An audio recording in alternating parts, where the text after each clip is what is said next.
Hello friends, मैं हूं साधना और साधना क्लास में आपका बहुत बहुत वेलकम है। आज जो हम लेसन के क्वेश्चन आंसर कर रहे हैं उस लेसन का नाम है द साउंड ऑफ म्यूज़िक। और इस लेसन को जिन्होंने लिखा है उन लेडी राइटर का नाम है डेब्रो कोवली। ये हमने पहले लेसन पढ़ाया था, तब भी बताया था। डेब्रो कोवली इस लेसन की राइटर हैं और ये इंडिया में इनका जन्म हुआ था, बट इनका जो पालन पोषण है वो कनाडा और टोरंटो में हुआ था। ठीक है। इस वाले लेसन में एक लड़की की है जो 8 साल की एज में डेफ हो जाती है, बहरी हो जाती है, बट उसे म्यूजिक सीखने का बहुत ज़्यादा शौक़ है और वो अपनी डेफनेस के बावजूद भी बड़ी कुशलता के साथ म्यूज़िक सीखती है और फेमस म्यूजिशियन बनती है। ठीक है। ये तो थोड़ा सा जिस्ट बताया। अब है क्वेश्चन आंसर है, तो क्वेश्चन आंसर को हिंदी में ही समझाएंगे और हिंदी में ही आपको इंग्लिश में एक्सप्लेन करेंगे, बट हिंदी में आपको समझाएंगे। तो पहला क्वेश्चन है, how old was Evelyn when she went to the Royal Academy of Music. जो एवलिन हैं कितनी साल की हैं जब वो रॉयल एकेडमी में गई थी? तो इंग्लिश में इसका आंसर होगा, Evelyn was 17 when she went to the Royal Academy of Music. Evelyn जो है 17 की थी। कितने साल की थी? 17 की थी जब वो रॉयल एकेडमी में म्यूजिक सीखने गई थी। सेकंड क्वेश्चन है, when was her deafness first noticed, when was it confirmed. उसकी डेफनेस मतलब बहरापन पहली बार कब नोटिस किया गया था, और व्हेन वॉज इट कन्फर्म्ड पहली बार नोटिस कब किया गया था, और पूरी तरह से कब पता चला कि ये बहरी हो गई है। क्वेश्चन का मतलब ये है। आंसर है इंग्लिश में, Evelyn's deafness was first noticed by her mother at the age of 8 when they called her name to play with piano and she did not move, and at the age of 11 her deafness was confirmed। 8 साल की थी तब उसकी माँ ने notice किया था, क्योंकि जब पियानो का कोई प्रोग्राम हो रहा था उसका नाम लिया और उसको नहीं सुनाई दिया, वो नहीं गई, तो उसकी माँ ने नोटिस किया था कि समथिंग इज़ रॉन्ग, उसकी बेटी के साथ कुछ गलत है। और जब 11 इयर्स की थी तब पूरी तरह से कन्फर्म्ड हो गया था। फिजिशियन को दिखाया था जो उसके एक्सपर्ट होंगे, तो उनसे पता लगा कि ये पूरी तरह से प्रोफाउंडली डेफ हो गई, पूरी तरह से बहरी हो गई है। ये इसका आंसर हो गया। अब ये जो दूसरे वाले क्वेश्चन आंसर हैं उनमें 30-40 वर्ड्स लिखने हैं आपको। Answer of this question in A short paragraph 30-40 words. इनमें 30-40 वर्ड्स में ही आपको इनका आंसर लिखना है, थोड़ा कम ज़्यादा हो सकता है। Who helped her to continue with music? What did he do and say? Who helped to continue with music? किसने, मतलब बहरेपन के बावजूद भी किसने उसका उत्साहवर्धन किया म्यूजिक सीखने में? What did he do? उसने, और उन्होंने क्या किया इसके लिए? ठीक है। आंसर में आएगा, a percussionist Ron Forbes inspired her to continue with music. He played 2 drums by 2 different notes and advised her not hear through ears but to sense it through some other manner। ए परक्यूशनिस्ट है, परक्यूशनिस्ट मतलब musician है, Ron Forbes उनका नाम है। Inspired हर, उसको inspire किया, प्रेरित किया, कंटिन्यू टू म्यूजिक मतलब कि वो अपने म्यूजिक को कंटिन्यू करे डेफनेस के बावजूद। He played 2 drums by 2 different notes, उन्होंने 2 ड्रम को बजाया और उसमें साउंड निकाली और उससे कहा कि तुम सुनो मत, इसको अनुभव करो इस साउंड को, थ्रू सम अदर मैनर्स, किसी दूसरे तरीके से इसको सुनने की कोशिश करो, क्योंकि तुम सुन तो सकती नहीं हो बट अनुभव कर सकती हो। तो ये वाला इसका आंसर हो गया। Name the various places causes for which Evelyn performs. Various places, कई कई जगहों पे उसने परफॉर्म्स किया, उनका नाम बताना है आपको। तो आंसर क्या आएगा, Evelyn performed free concert in hospitals and prisons. She also gave great importance to classes for young musician. She perform for the cause of deaf children. ये उसने कहा, एवलिन ने जो फ्री ऑफ कंसर्ट करती थी, programme करती थी hospital में और प्रिजन्स में करती थी, और जो यंग म्यूजिशियंस होते थे उनके लिए भी प्रोग्राम करती थी। She perform for cause of deaf children, और जो बहरे बच्चे होते थे उनको उत्साहवर्धन करने के लिए भी वो प्रोग्राम करती रहती थी। तो ये आपका आंसर हो गया। फिर है आपका answer, answer the questions in 2 और 3 पैराग्राफ।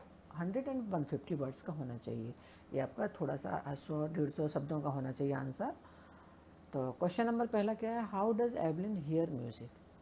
एवलिन म्यूजिक किस तरह से सुनती थी बहरी होने के बावजूद भी। ठीक है। तो आंसर क्या करेंगे, the well known percussionist and the most sought after artist Evelyn was completely deaf, but she determined to continue with music. It looked impossible, but percussion master Ron Forbes helped her. He tuned two drums to different notes and asked Evelyn not to hear the sound with her ears, but to sense it some other way. मतलब जो परक्यूशनिस्ट थे जिनका नाम था Ron Forbes, उन्होंने उसको प्रोत्साहित किया। उसको शी डिटरमाइंड थी वो म्यूज़िक के लिए। इट लुक्ड इम्पॉसिबल था, बट परक्यूशन, ये तो डेफ हो गई थी लेकिन वो म्यूजिक सीखना चाहती थी। तो जो परक्यूशन थे, जो म्यूजिशियन थे रॉन फॉब्स, उन्होंने उसकी मदद की। ही ट्यून टू ड्रम्स, उन्होंने दो ड्रमों में आवाज़ निकाली, डिफरेंट नोट्स निकाले, आवाज़ें निकाली। और एवलिन से कहा not to hear the sound with ears but to sense it some other way. इनको तुम्हें आवाज़ सुनाई तो देगी ही नहीं, बट इसको तुम दूसरी तरीके से इसको अनुभव करो, महसूस करो। Suddenly she realized that she could feel the higher drums, the waist up and the lower one from waist down. अब उसने अनुभव किया कि उसे कमर के ऊपर नीचे कुछ आवाज़ का कंपन का अनुभव हो रहा है।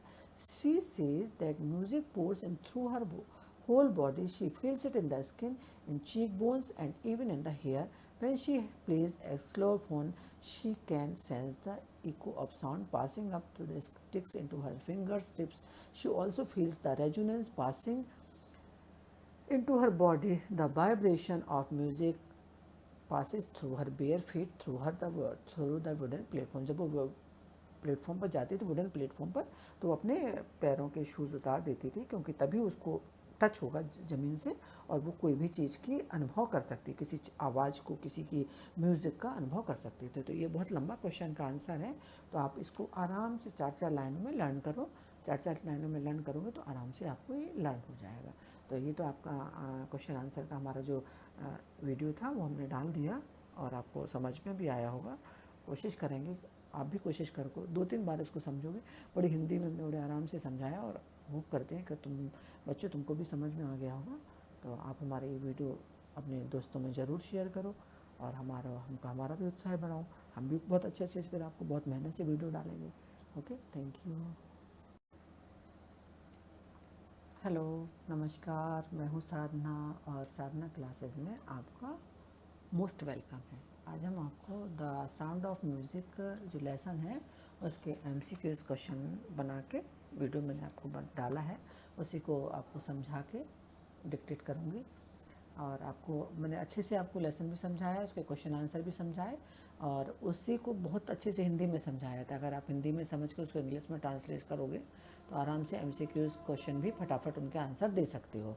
तो MCQs क्वेश्चन में सबसे पहला क्वेश्चन क्या है, who is the special girl of the story. इस जो स्टोरी है उसकी स्पेशल गर्ल कौन है, नाम बताने हैं, बहुत सारे हैं। Evelyn Glennie, Jimmy German, Richard Churchill, Evelyn Jones, कौन कौन से हैं। तो इसमें कौन की है, इसमें आपकी एवलिन गिलेनी ज़्यादा आपका जो सबसे मोस्ट इम्पॉर्टेंट कैरेक्टर है वही है, जो लड़की का नाम है एवलिन गिलेनी है, ठीक है।